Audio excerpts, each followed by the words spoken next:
Nama saya Rizky Karunisa, saya dari Tadris Ilmu Pengetahuan Sosial 1 Universitas Islam Negeri Sumatera Utara semester 6. Video ini saya buat untuk memenuhi tugas saya pada mata kuliah Perkembangan Masyarakat Indonesia.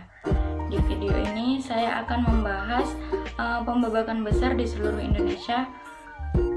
Nah, masa praksara adalah suatu masa di mana manusia belum mengenal apa itu tulisan, belum mengenal apa itu kebudayaan modern, dan belum mengenal adanya teknologi.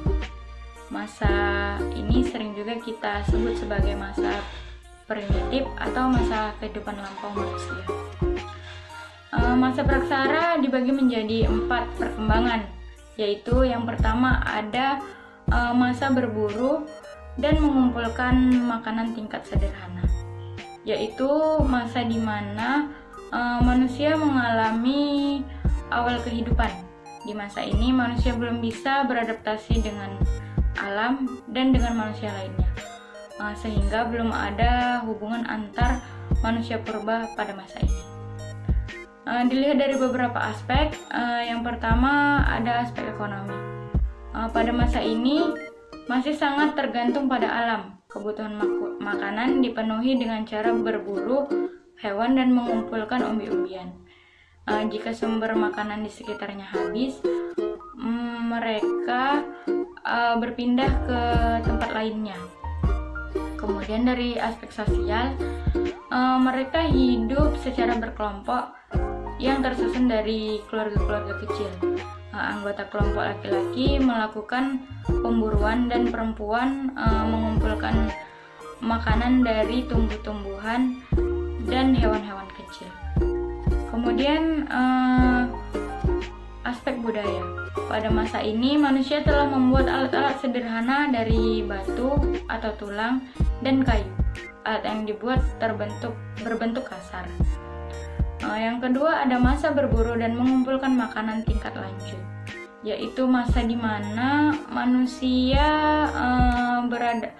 mulai beradaptasi dengan alam namun belum terlalu sempurna. Manusia mulai membuat kreasi-kreasi kecil sebagai hasil dari pemikiran akal awalnya. Manusia mulai bisa membuat peralatan berburu yang lebih efektif. Dilihat dari beberapa aspek. Yang pertama ada aspek ekonomi. Manusia pada masa berburu dan mengumpulkan makanan tingkat lanjut ini sudah mengenal cara bercocok tanam dengan sistem perladangan.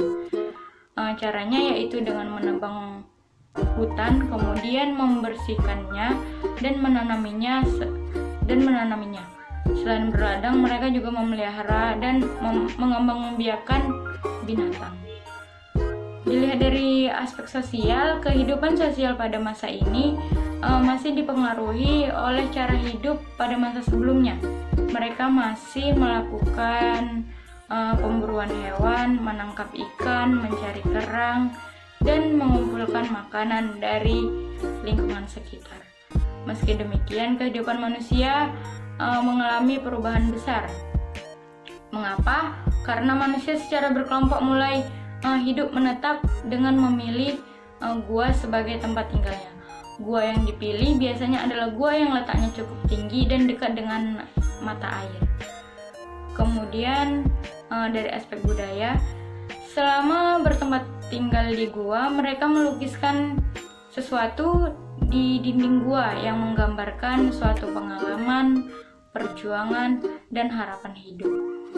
Lukisan-lukisan itu dibuat dengan cara menggores pada dinding atau dengan memberi warna merah, hitam, dan putih. Lukisan ini menandakan berkembangnya kepercayaan manusia pada masa itu. Pada masa ini, kemampuan manusia membuat alat-alat atau perkakas mengalami kemajuan. Alat-alat batu yang dibuat bentuknya lebih halus daripada sebelumnya, yaitu seperti kapak Sumatera dan alat tulang sampung. Yang ketiga adalah masa bercocok tanam, yaitu masa di mana manusia sudah bisa menyesuaikan diri dengan alam, yaitu melakukan penanaman tanaman secara tradisional. Ini dilihat dari beberapa aspek. Yang pertama aspek ekonomi. Manusia Manusia tidak lagi bergantung sepenuhnya pada alam. Manusia sudah mampu mengolah alam untuk memenuhi kebutuhan hidup. Kebutuhan makanan dipenuhi dengan cara membabat hutan dan semak belukar untuk ditanami berbagai jenis tanaman, sehingga terciptalah ladang-ladang yang memberikan hasil pertanian. Selain bercocok tanam, mereka juga memelihara hewan ternak, kegiatan berburu dan mengumpulkan hasil hutan masih tetap dilakukan. Kemudian dari aspek sosialnya, pada masa ini mereka sudah hidup menetap sehingga memberikan kesempatan untuk mereka menata kehidupannya secara teratur. Mereka hidup menetap di suatu daerah atau tempat secara berkelompok, membentuk masyarakat perkampungan dan juga dipimpin oleh kepala kampung yang biasanya dipilih atau dijabat oleh orang yang paling tua dan berwibawa. Dari aspek budayanya, pada masa ini manusia semakin mahir membuat berbagai alat-alat atau perkakas.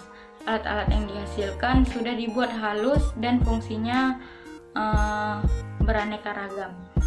Alat-alat tersebut seperti kapak persegi, kapak lonjong, gerabah, alat pemukul kulit kayu, dan perhiasan berupa gelang dari batu dan kulit kerang. Dan yang terakhir adalah masa perundagian, yaitu masa di mana manusia sudah terbiasa menyatu dalam memanfaatkan alam. Di masa ini manusia sudah bisa hidup berkelompok sebagai suatu perkumpulan suku yang saling bantu membantu. Dilihat dari beberapa aspek. Yang pertama, aspek ekonomi. Masyarakat pada masa perundagian telah mampu mengatur kehidupannya. Kegiatan kehidupan yang mereka lakukan tidak lagi sekedar untuk memenuhi kebutuhan hidup, melainkan untuk meningkatkan kesejahteraan. Kegiatan pertanian di ladang masih tetap dilakukan dan diperdagangkan ke daerah lain. Dari aspek sosial, manusia pada masa ini hidup menetap di perkampungan yang lebih besar dan lebih teratur. Kemudian dari aspek budayanya, pada masa perundagian, manusia sudah mahir membuat berbagai peralatan atau perkakas. Alat-alat yang dihasilkan terbuat dari logam dan digunakan untuk bertani, bertukang, alat-alat rumah tangga, dan lain sebagainya. Sekian penjelasan dari saya, lebih dan kurang saya mohon maaf. Assalamualaikum warahmatullahi wabarakatuh.